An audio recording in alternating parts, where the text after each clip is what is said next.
agora no bate-papo com a Flávia Cariello, ela que é psicóloga e vai falar com a gente de um tema que está preocupando demais, esse aumento de índices de violência promovido por adolescentes, né? O caso recente do estupro coletivo que aconteceu em Copacabana acendeu de vez o sinal de alerta, que já estava no amarelo, agora disparou o vermelho, principalmente porque aconteceu na Zona Sul do Rio de Janeiro.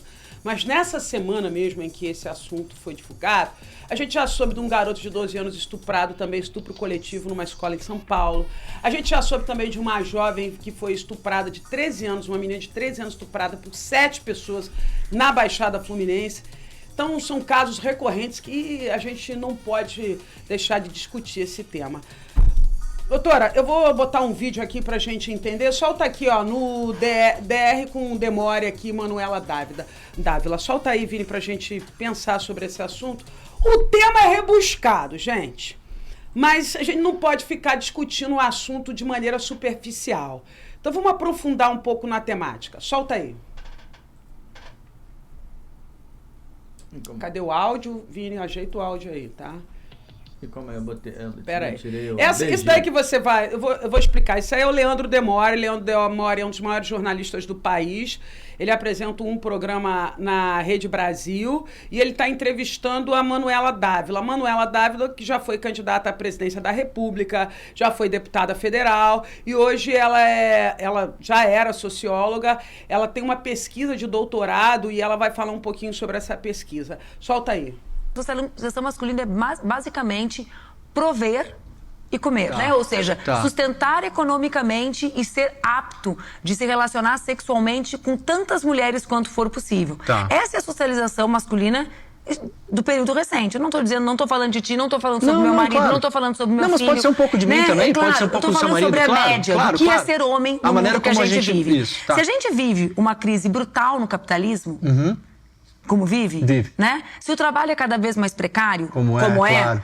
Se cada vez se trabalha mais e se ganha menos, quem está deixando de prover? Esse homem. Então esse homem é o que algumas filósofas chamam de macho ferido, ele está ferido. Porque ele não consegue honrar a trajetória dele, ele vive pior que o pai dele. Claro, porque a crise é maior do que era, né? Então ele vive pior.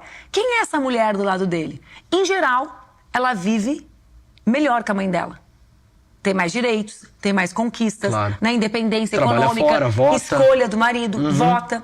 Então, a turma da psicanálise às vezes chama de ressentimento de gênero. Existe um ativo aqui que é o ódio às mulheres como a explicação mais fácil pro teu insucesso. E aí, doutora? Ela está falando aí de uma questão reativa, né? Então, vamos contextualizar a fala dela historicamente. Nós, né, num tempo bem recente, não tem muito tempo, não podíamos votar, não tínhamos voz ativa. E, inclusive, em relação à cultura do estupro, agora o estupro é violência contra a mulher, mas em tempos muito recentes não era assim. Era uma questão territorial e patriarcal. Por quê? Porque essa mulher pertencia ao pai e ao marido. Então era uma violência contra a honra desses homens. Exatamente, né? Que eram detentores dessa mulher, com um sentido até de coisificação, né? De território. Porque se a gente for contextualizar o patriarcado, o início e a base do patriarcado é exatamente nesse lugar. A posse da mulher. Posse, né? Por causa do início das terras. E esse dono da terra, que era dono dessa mulher, ele queria se certificar de que seus herdeiros eram realmente filhos dele. Então, ele fechava essa mulher aí nessa bolha, nesse lugar. Né? E desde sempre, as mulheres foram servis aos homens. Então, o papel da mulher na sociedade era sempre muito marcado por uma dependência estrutural. Uma dependência, a gente pode até ver, para quem gosta de romance, Jane Austen, e ler essas coisas, é importante a gente pensar, agora está na moda Bridgerton, todo esse contexto histórico, onde a mulher na sociedade só era pertencente através de quê? De um casamento. Por quê? Ela, existencialmente sozinha, não era nada. Não era nada. Ela não existia. Perfeito. Então, essa fala, assim, reiterando, tentando contextualizar historicamente, porque o patriarcado ele é uma construção histórica. É desde sempre.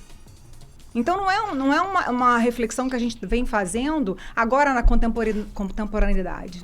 É uma reflexão desde sempre. Nós, mulheres, né, devemos muito a nossas antecessoras. E eu vou aqui falar da mulher assim que eu leio muito, que sou apaixonada pela história dela, que é a Simone de Beauvoir, que não é à toa que ela fala uma frase que é famosa, que se chama: não se nasce mulher, torna-se. Por que ela fala isso? Por quê?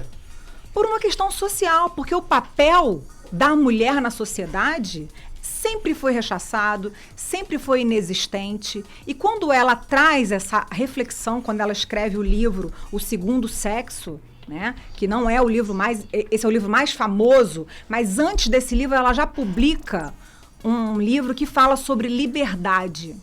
E aí a gente vai a Sartre. Sartre coloca essa questão da liberdade para uma reflexão como existência. Não existe existência sem liberdade. Então, quando a gente vai fazer um contexto, a gente começa a falar aqui no Brasil sobre liberdade, sobre violência contra a mulher, a partir do caso Ângela Diniz. Verdade. Em 1970. Que aconteceu aqui em Búzios. Exatamente. Então, a partir desse caso que se torna público e que ganha uma força enorme através da nossa opinião pública, das mulheres indo às ruas e reivindicando que a primeira condenação era injusta. Que absolveu ele, né? Exatamente, ele foi totalmente absolvido. Não condenou, né, por sinal, né? E, lamentavelmente, só abrindo uma janela aqui, infelizmente, na porta do Fórum de Cabo Frio, tinham mulheres com faixas e cartazes. Isso tem documento histórico aí, foto, matéria de jornal, defendendo o Doca Street. Que isso? Sim, muito pedindo liberdade ao Doca Street. Inclusive, quem não viu a minissérie Ângela Diniz, veja. É riquíssima, muito boa a minissérie, a atriz brilha. Tá na Globoplay, né? Acho que não sei qual é o streaming, mas tá aí pra gente poder pensar junto sobre isso, porque na minissérie, o último capítulo, ele ilustra, ele remonta o juiz, né? O que aconteceu, o júri. E acho que essa questão do DOCA, a gente pode... Acho que isso ilustra muito veementemente o patriarcado aqui no nosso país, né? Foi, inclusive, quando criaram um dispositivo, né? A jurisprudência de matar pela legítima honra. Então, né? Aí a gente volta... Exatamente. É esse lugar que eu tô querendo chegar. A gente volta no início do patriarcado. Porque lá no início é que nasce a ideia de que a mulher pertence ao dono da terra, ao pai. Ela está referenciada totalmente. Ela sozinha, ela está num estado de vulnerabilidade extrema. Ela não tem como sobreviver.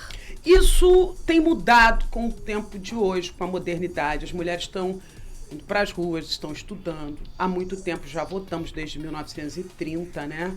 Ainda não tem 100 anos que votamos, tá? Tá vendo? E temos pouquíssimas mulheres na política. Então também, é importante. Ainda. Já tem bastante tempo, mas para a história 100 anos não é absolutamente nada. É um pum 100 anos. Sim. Então, se você considerar que, como disse Flávia, não estamos na política, presencialmente ocupando espaço de poder, somos 9% dos cargos eletivos. E Cabo Frio, por exemplo, a Câmara não tem uma mulher. Né? Como é que você tem uma cidade que tem 230... Não tem nenhuma. 230 mil habitantes. Caramba, não tem gente. uma mulher. Uma cidade que é a 7ª cidade mais antiga do Brasil, não tem uma mulher na Câmara. Então não tem uma mulher discutindo os direitos. Nós temos que ter um homem que manda criar o botão do pânico. Porque é um homem que tem uma esposa, que tem uma filha, que pensou, viu na televisão, vai dar voto, vou fazer... Mas cadê a mulher legislando em causa própria? Então, assim, dentro dessa perspectiva, o que está acontecendo com essa juventude que, em vez de crescer e amadurecer com esse fenômeno das mulheres, das mães indo para a rua trabalhar, vendo a mãe trabalhando, vendo as irmãs estudando, vendo a mãe trabalhando também, enfim, estudando também, enfim. O que é esse jovem? Então, é sempre uma explicação multifatorial, né? Nunca é uma explicação isolada.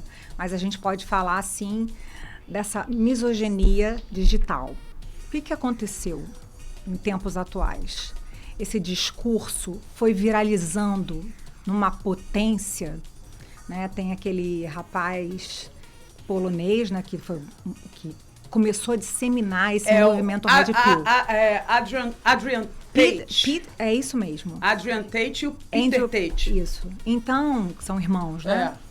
Então, você pode tentar procurar vídeos, inclusive, deles nas redes sociais. Eles estão banidos da rede. Eles se intitulam. Já tem caso de estupro, exploração. Não, então, a partir desse movimento... Que tem herdeiros no Brasil. Que se dissemina essa informação, fomentando a disputa entre os sexos. O que aconteceu? Eles relatam, no discurso deles, de ódio, inclusive... Eles atribuem o feminismo ao feminismo, essa discrepância social. Então, através do movimento feminista, onde nós fomos galgando aí mínimo de igualdade, porque nós ainda não temos igualdade, né? Nós ainda vivemos num ambiente extremamente vulnerável para a mulher. Assustador. Desigual, onde nós não temos liberdade de ir e vir, nós andamos com medo, andamos de vidros fechados, escolhemos roupas para sair. Verdade. Então, toda essa reflexão gera um estresse emocional contínuo para a mulher, porque essa mulher... Todas nós estamos em constante alerta. Porque se você anda de uma rua a outra, você vai levar cantada, você vai ser assediada, porque isso é um discurso comum. Porque o homem, desde sempre, pode fazer tudo e conta com a impunidade. Voltando ao discurso Red Pill, que foi disseminado agora de uma forma gigante, porque a gente não tem controle, essa questão da rede social. Não tem. Chega a qualquer momento e o próprio... Não dá para subestimar, né? O próprio algoritmo, ele alimenta. Por quê? Quanto mais polarizado o discurso que aparece nas redes, mais ela bomba. Então, mais ela viraliza e mais longe ela chega. Eu tenho outro vídeo por aqui, que foi da juíza que está julgando esse caso do estupro coletivo. Eu quero que você, ouvinte internauta, preste atenção para você ver. São 2 vídeos. Eu vou começar aqui, ela falando primeiro da pornografia. Um assunto que eu e Vini... E aí, Flávia, o Vini, né, é meu parceiro aqui, ele me chamou a atenção no início da semana, quando a gente viu esse caso do estupro coletivo, ele mostrou para mim alguns sites de vídeo pornográfico gratuito. No período analógico, a gente sempre fala isso aqui no programa, você tinha que ir na banca de jornal, comprar a revista, Sim. Você tinha que ir na locadora, naquele setor que era escurinho. Agora tá na... Agora, não tá na importa, palma da mão de todo mundo, ter um celular... Olha aí o que a juíza Vanessa Cavalieri, juíza da Vara de Infância e Juventude do Tribunal de Justiça do Rio de Janeiro, fala sobre esse assunto. Solta aí, Vini. Espera aí, solta aí que faltou o áudio. Atenção. Eu não posso comentar o caso do estupro coletivo porque eu sou a juíza que vou julgar o adolescente envolvido. Então, não posso manifestar sobre o processo em andamento sob pena de ter arguído a minha suspeição, mas não é o primeiro, nem o 10º, nem o 20º caso de estupro coletivo entre adolescentes da mesma escola, de escolas tradicionais de classe média, que eu recebo na minha vara. E tem algo que me chama a atenção nesses casos, em todos eles, porque os senhores sabem que quase sempre os fatos são filmados e a gente vê o vídeo do ato infracional, da violência sexual. É que claramente esses meninos estão reproduzindo uma cena que eles viram num filme, num vídeo de sexo explícito pornográfico. Né? Então, há uma repetição de um comportamento, de algo que eles não deveriam nem estar tendo acesso. E aí a gente tem esse aumento assustador. Tem uma pesquisa de uma universidade inglesa que mostra que hoje, em 2025, que foi feita ano passado, a faixa etária com o maior número de homens misóginos e com ódio de mulheres é na adolescência. Tem mais adolescentes misóginos do que homens adultos e homens idosos. Né? E isso é principalmente provocado por causa do acesso precoce à pornografia. E aí, doutora? Concorda? É impactante, né? Você imagina ela que tem acesso aos vídeos. É terrível. E também é mãe, né? Porque ela também é mãe. Pois é. E então, mulher, principalmente, sim, né? Mãe e mulher. É muito difícil, assim, é muito triste. Você acha que essa garotada tá com uma noção deturpada do que é o sexo, do que é o amor, do que é a relação Vamos tentar afetiva? Explicar em relação a uma fragilidade emocional. O que essas adolescentes buscam nesse lugar? O que eles buscam nesse discurso desses Red Pill que ficam disseminando esse ódio, né? Essa competição infundada contra a mulher? Eles estão num momento da vida muito difícil, que é a adolescência. A adolescência, você está investigando sobre quem você é na vida, o que você quer da vida. O pai e a mãe acham que ser adolescente é mãe. O pai tá reclamando da vida, adolescente tem tudo. Mas é um período de conflito interno muito difícil, né? Exatamente. E o que acontece? E muitas vezes, né, em muitas famílias, em muitas casas, apesar, né, que a doutora fala, inclusive, em relação a ela ver mais esses casos em famílias mais abastadas, com recursos, com escolas boas. Eu tenho esse vídeo pais, aí também. Né? E a gente pode até soltar, que aí você aproveita e embala e engata no mesmo disco. Presta atenção que ela também fala exatamente sobre isso. Olha aí, ó. Mas o que a gente tem visto atualmente, depois do crescimento dos crimes digitais, é que os adolescentes que têm cometido os atos com maior violência, com maior crueldade, com maior atrocidade, são aqueles que estão no topo da pirâmide da desigualdade social. Então, hoje a gente vê a realidade social nos mostrando algo que eu sempre desconfiei, que, na verdade, a raiz da violência não é a desigualdade social. Enquanto o adolescente pobre, morador de comunidade, comete principalmente 3 crimes, né? 3 atos infracionais. Roubo, furto e tráfico, que para esse menino significa uma única coisa, R$200 na mão rápido. Ele pega um celular, ele vende na Uruguaiana por R$200, ele vende uma carga de droga, ele tem R$200, que ele vai para o baile, ele gasta em bebida, energético, e no dia seguinte ele vai fazer de novo para ter mais R$200 na mão. Só que os atos mais violentos, estupros virtuais, tortura de animais, homicídios. A gente teve um jovem que ateou fogo a um morador de rua vivo e transmitiu ao vivo pelo Discord há 2 anos atrás, menino de classe média. São praticados por aqueles adolescentes que nasceram em famílias estruturadas, que têm acesso a ótimas escolas, que têm pai e mãe presentes, a maioria com curso superior. Então, a gente está vendo hoje a realidade impondo isso, que a raiz da violência não é a desigualdade social nem a pobreza. E se eu posso dar a minha humilde opinião, a raiz da violência ou a violência, ela é uma forma trágica, equivocada de expressar necessidades legítimas não atendidas. E a maior necessidade legítima que não está sendo atendida na infância e na adolescência é a necessidade de conexão humana, de vínculo de afeto e de ser visto e de se sentir importante. E é por isso que eles são recrutados nessas comunidades extremistas, porque lá eles são vistos, lá eles são valorizados e lá a dor deles importa. Ela disse tudo, né? Ela disse tudo. Eu só reitero a fala dela é muito pertinente. Aliás, ela fala muito bem. Muito bem, né? Fala com uma clareza e com uma proximidade, né? Como eu estava tentando explicar anteriormente, esse vazio que acontece na adolescência, agora puxando a sardinha mais para o meu lado da psicanálise, existe uma busca de identidade e conflitos existenciais muito importantes que acontecem nessa fase da vida. E isso pode causar um extremo vazio, uma angústia estrutural que muitas vezes não é vista pelos pais, pela escola, pela sociedade. Então, esse adolescente que está ali em sofrimento, se sentindo rechaçado, se sentindo menor, se sentindo diferente, não é à toa que esse tipo de grupo recruta adolescente. Por que não recruta adulto? Recruta adolescente por um motivo. Exatamente por enxergar na adolescência essa fragilidade. Essa fragilidade que é normal e que é comum, que nós precisamos estar muito atentos a esse momento da vida. Eu sempre falo que eu adoro atender adolescente, e eu realmente adoro, porque é um momento muito precioso. De criação de convicção, de identidade, de crenças pessoais, de tudo, de questionar que lugar que você ocupa no mundo, quem é essa sociedade em torno de você. Então, isso tudo, essa fragmentação que pode acontecer nessa fase da vida, eles podem encontrar nesse lugar, nesse discurso, um acolhimento. Eu tenho a resposta para você. Você não está sendo visto. Olha o que está acontecendo com você aqui. Olha que absurdo. Aí vem com esse discurso de que quer saber a verdade, toma aqui a pílula vermelha, inspirada no filme Matrix, né? Vou revelar a verdade pra você. Sua vida está uma porcaria porque as mulheres têm direito demais. Seria isso? Assim...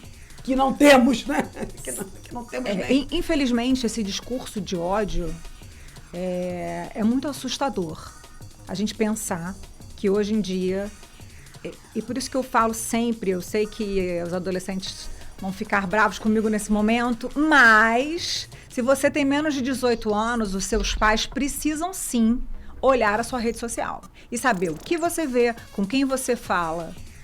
Você precisa ser monitorado pelos seus pais. Eles não gostam disso, não, doutor? Seus pais são responsáveis por vocês. Então, vocês ainda estão numa fase de vulnerabilidade. Aí eles não gostam. E para isso a gente tem o ECA, que são legislações especiais feitas exatamente para a criança e para o adolescente. Não é à toa que existe o ECA. Tem uma razão de ser. A criança precisa ser protegida pelo Estado. A criança não pertence aos pais, a criança pertence ao Estado. Então, a criança está protegida pelo Estado. Então, estamos todos nós submetidos a essa lei. E é muito importante que você não tenha medo de exercer a sua função paterna, a sua função materna. Com medo de uma frustração, de um filho que vai ficar aborrecido com você. É um medo de dar não, né, Flávia? Essa é uma outra questão, mas é muito importante a gente falar exatamente sobre isso, que os adolescentes precisam ser monitorados, sim. Ainda não estão aptos a fazer escolhas. Tá em casa, no quarto, tá tranquilo. Lembra aquela série da Netflix, Adolescência? Adolescência, eu fiquei muito impactada com essa série. Essa série, se você não viu, veja. Se você é adolescente, veja. Se você é pai ou mãe, veja. Todos nós precisamos ver isso como um sinal de alerta. O menino na história estava em casa. Em casa. Isso tudo aconteceu, né? Toda a história de violência aconteceu com ele dentro de casa. Um menino que ninguém imaginava, aparentemente pacato, tranquilo, tímido. Né? Então, converse com seu filho, oriente, fale sobre temas difíceis. Temas difíceis precisam ser tratados com clareza, com explicação. A forma que a gente tem de trazer esses adolescentes para perto de nós. Você viu que o pai... É através do amor. Você viu que o pai, por exemplo, do Vitor Hugo Simonin, o pai dele não me foge, que é... Vitor Hugo Simonin é o que trouxe o emblema Red Pill na camisa. O pai, No regrets. Esse pai, claramente a gente vendo o discurso do pai, entende por que o Vitor Hugo levantou a cabeça e botou aquela camisa e foi pra delegacia. Eu não vi o que o pai falou. Ele condenou uma influencer que começou a criticar o comportamento do filho, porque emprestou apartamento. Ele endossou E falou pra ela tomar vergonha que os peitos dela estavam aparecendo, que ela devia se preocupar com isso, e perguntou se ela tinha alguma coisa a ver com a vítima, se era filha dela, pra ela se meter. Chegou pro advogado da vítima e chamou ele de vagabundo, falou que ele queria 5 minutos de fama. E aí o advogado foi, não quero 5 minutos de fama, eu quero defender a vítima, eu tô do lado certo da história, o senhor que tá aí, Isso tudo foi tornado público, matéria no Metrópole, matéria no Globo, matéria no G1. Então, assim, o pai tem convicção de que o filho está certo. Que o filho está certo. Aí que a menina que queria ela que foi pra bagunça. Não posso perder esse gancho. Isso é a cultura do estupro. E a gente precisa falar isso incansavelmente. É um ponto muito importante. A cultura do estupro é exatamente isso. É onde, em algum minuto, em algum momento, passou pela sua mente o seguinte: por que ela entrou no apartamento? Isso é a cultura do estupro. É verdade. É onde você... Se ela entrou, ela... É onde você responsabiliza a vítima pelo ato, né, pela violência que ela sofreu. O patriarcado exime o agressor, né? Esse é o discurso, né, do estupro, da cultura do estupro, quando a gente pergunta, mas por que ela estava nessa rua? Se ela foi para esse apartamento cheio de homem, alguma coisa ela queria, não sabia que... É isso, doutora? Exatamente. Por que estava usando aquela roupa, né? Você nota a arrogância desse pai, né? A arrogância desse homem que conta com a impunidade. Porque para ele ter uma fala dessa monta, ele tem que estar pautado nisso. Ele conta com a impunidade. Ele está crédulo com a impunidade. Esse pai, por sua vez, diga-se de passagem, era secretário adjunto da Secretaria Estadual de Assistência Social e Direitos Humanos. O setor dele responsável era compliance. É muito chocante, né? É muito chocante. Compliance. E aí, no dia seguinte que o filho foi preso e que todo mundo... Aí, uma repórter da Folha de São Paulo conseguiu ver aquela frase na camisa dele, suscitou essa questão e aí o pai imediatamente... A influencer falou, olha aí, ó. Aí ele foi lá e falou, quem é você para reclamar? É suspeito de fora para você falar alguma coisa, assim. Que isso? É muito revoltante, né? A gente fica consternada. É a cultura do estupro mesmo. Sim. E nós vivemos isso de forma tão corriqueira, tão cotidiana. Está impresso no discurso. Você quer ver um discurso? Prendam suas cabritinhos porque o meu bode está solto. Sim, sim. É a cultura do estupro. Exatamente. Passou de 1,5 m, é creu. Comeu um pão inteiro, sentou no meio-fio, encostou o pé no chão. Tem vários discursos. Vários discursos repugnantes. Ontem eu estava assistindo um filme que está na Globoplay, que foi premiado, As Manas. Foi difícil para mim assistir aquele filme. Nossa, um filme difícil. Se passa na região amazônica, pega os povos ribeirinhos, populações ribeirinhas, que é uma história que conta com a Dira Paz, que faz papel de uma delegada que atua, faz uma luta incansável contra a exploração sexual infantil, o abuso. E uma família que vive num lugar extremamente remoto do norte do Brasil, na região amazônica. E o pai que vai molestando filha atrás de filha, filha atrás de filha. E o discurso é, vamos caçar paca? E nisso ele vai caçando as pacas, molestando as filhas vão fugindo, vão indo embora e ele expulsa. Um negócio... Bom, o filme, eu fiquei muito tocada. Então, eu também tenho um outro filme que eu recomendo para ver, O Baixio das Bestas. Esse filme foi um filme que foi exibido no Festival de Cinema aqui em Cabo Frio, festival de cinema que era organizado pelo Milton Alencar Júnior, e trouxe até o Cláudio, o diretor desse filme. Baixio das Bestas também é outro filme que retrata a exploração sexual infantil, a coisificação da mulher, especialmente as meninas, nessas regiões, esses rincões do Brasil, onde a nudez da criança é leiloada, coisas assim. As meninas nascem para serem mulheres dos seus pais, depois que o pai enjoa da esposa, ele vai abusando das filhas. Isso é uma realidade de hoje, agora.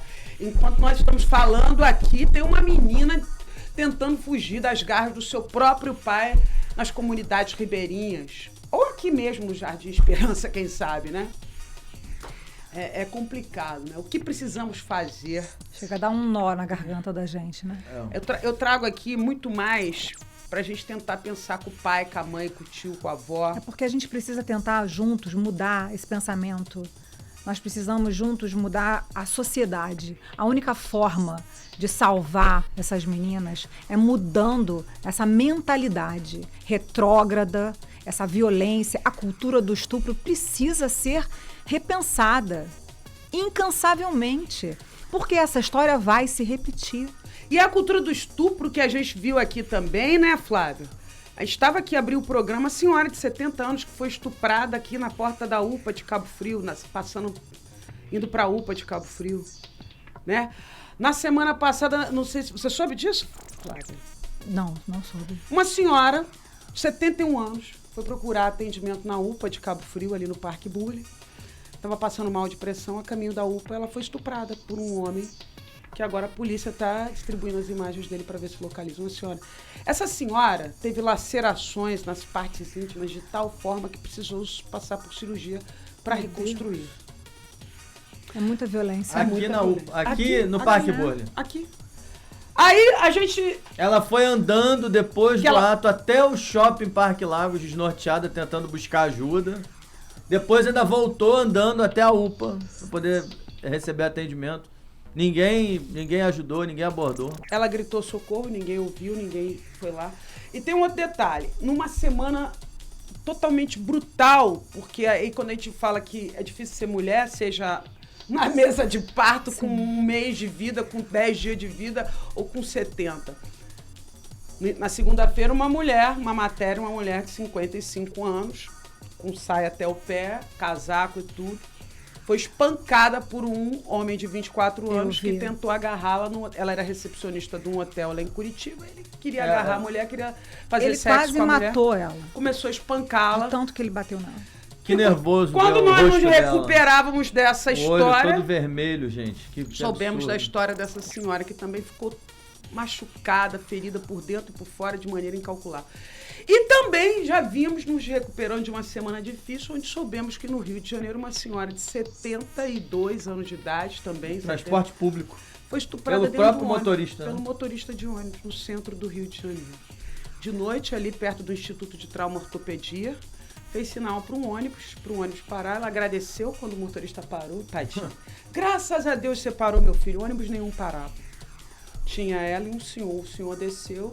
Ele pegou um ônibus, levou para uma rua escura, apagou a luz do ônibus. Essa senhora não entendeu nada, pulou a roleta e estuprou ela. Flávia, o G1 conseguiu gravar com essa senhora. Olha aí, as imagens. É inacreditável cada relato, cada história. Né? Primeiro, inicialmente, dizendo que esse homem era um morador de rua, mas ele não aparenta ser uma pessoa em situação de rua, tá? Tá aí, ó. Vestido com a camisa do... Ela fez essas descrições claramente no vídeo que nós veiculamos ontem, olha aí, de novo. Então, assim, essa senhora que foi estuprada no Rio de Janeiro, Flávia, o G1 conseguiu entrevistá-la, os pés dela inchados, você via que era uma senhora de 70 e tantos anos sofrida, uma mulher negra, daquela com chinelo de dedo simples, uma pessoa sofredora que tinha ido visitar uma amiga no hospital, passou o dia com a amiga, depois estava indo para casa e sofreu essa violência. 71 ou 2 anos, uma coisa dessa. E temos essa senhora que você está vendo aí, franzina, né, que infelizmente... Tá difícil ser mulher no Brasil, hein? Tá difícil, Flávia. Muito. Agora, o recado é como educar o homem para que ele seja um aliado da gente nessa questão.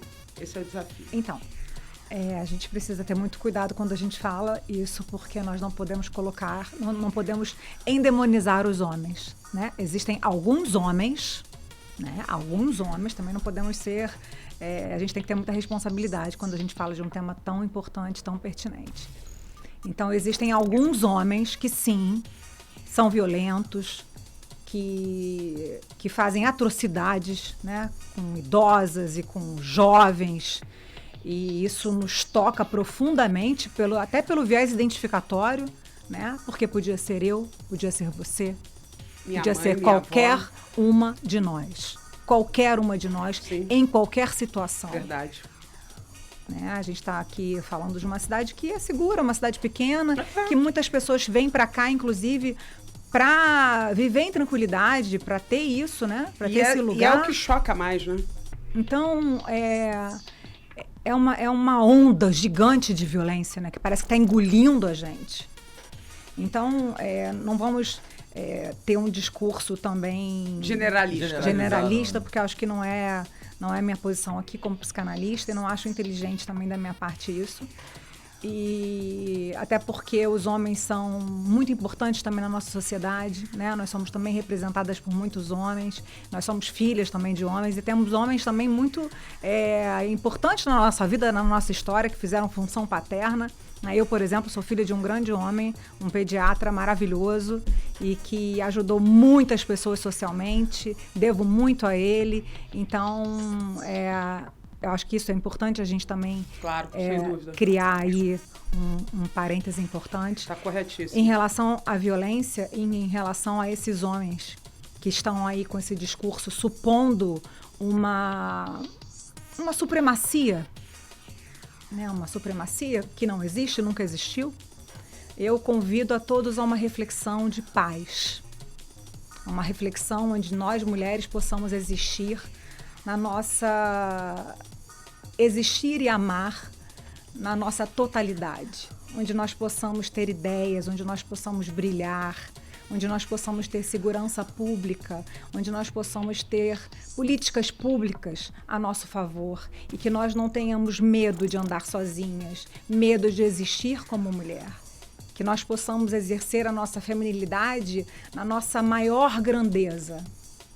Porque ser mulher é lindo, até me emociona falar disso. Porque chega um ponto que a gente cansa, né? Quantas mulheres precisam ser mortas ainda? E isso é muito sério. É muito sério. Então eu convido toda a sociedade, principalmente pessoas do poder público, do legislativo, a gente ouviu a juíza, né, do judiciário, que nós possamos juntos lutar por isso. Isso é muito sério, é uma questão social muito antiga e muito permeada dentro de nós. Então nós temos filhas, temos mães, somos mulheres e precisamos sim existir, falar, nos expressar, nos sensibilizar, não como sinônimo de fraqueza, mas sim como sinônimo de sensibilidade, de não termos medo de mostrar quem somos. Somos gigantes, somos mulheres, somos criativas, sensíveis. Nós somos isso. E nós não estamos aqui para amedrontar ninguém. Exatamente. Nós estamos para somar. Nem competir, né? Porque uma sociedade existe em harmonia. Nós precisamos dos homens e das mulheres convivendo, aprendendo na diferença. Lacan, inclusive, traz uma fala sobre o amor que eu adoro, que ele fala que o amor só existe na alteridade. O que é a alteridade? É a diferença. Então, nós precisamos, sim, estar próximos dos nossos jovens, nos responsabilizarmos pela vida dos nossos filhos, observarmos, você que é professor, que notou que uma criança está deslocada, está sofrendo bullying, está em sofrimento, ouça essa criança. Boa. Chame para conversar. Você está no lugar do mestre, a figura social mais importante da nossa sociedade. Não pode se omitir. É o professor. Sem o professor, a gente não é nada. Então, nós precisamos sim, se você é médico, pega uma violência, denuncia. Se você está percebendo que o seu vizinho ou sua vizinha, nós temos que meter a colher sim em relação à violência, porque nós podemos salvar muitas vidas. Então, esse tema é duro, é árido, mas extremamente necessário. E então, urgente, né? Urgente, para agora. Então, nós todos juntos, né? Nós todos, todas e todes, estamos juntos para que a gente possa mudar esse discurso de misoginia, essa cultura do estupro e repensarmos profundamente e buscarmos juntos uma solução para isso. Maravilhoso, Flávia. Bom, vou colocar você para fazer o like e dislike tão tradicional aqui, que a gente tem nosso quadro importante aqui. Eu vou pedir para o Vini botar aqui a vinheta pra gente ver qual vai ser o seu like e dislike dessa semana. Atenção, prepara tudo aí, Vini, depois dessa fala aí, absolutamente arrebatadora da doutora Flávia, só quero saber do like e dislike dela. Vamos lá. Atenção, solta a vinheta aí. Like e dislike. Doutora Flávia Cariello, para quem vai seu like nesta sexta-feira 13? Meu like vai para todas as mulheres que são fortes, que não desistem e que nós possamos estar sempre unidas, buscando uma solução para que nós possamos viver em plenitude. Isso aí. E o dislike, Flávia? Meu dislike vai para o discurso de ódio. O discurso de ódio não acrescenta nada para ninguém. É um discurso ruim, é um discurso não inteligente e é um discurso que segrega. E tudo que nós precisamos agora é não segregar. É exatamente o oposto. Precisamos nos unir. Muito bom, doutora. Sempre muito bom poder contar aqui com seus conselhos, com a sua orientação, Obrigada, com a sua Renata. inteligência à nossa disposição para fazer com que a gente compreenda um pouco mais esse mundo tão confuso que está todo mundo assim um pouco perdido, né? Mas é como você disse, nos unindo, nos apoiando, nos debruçando sobre o tema, quem sabe a gente encontra um caminho. Mas, sem dúvida nenhuma, dispersos, não conseguiríamos encontrar esse caminho. Unidos fica muito mais fácil.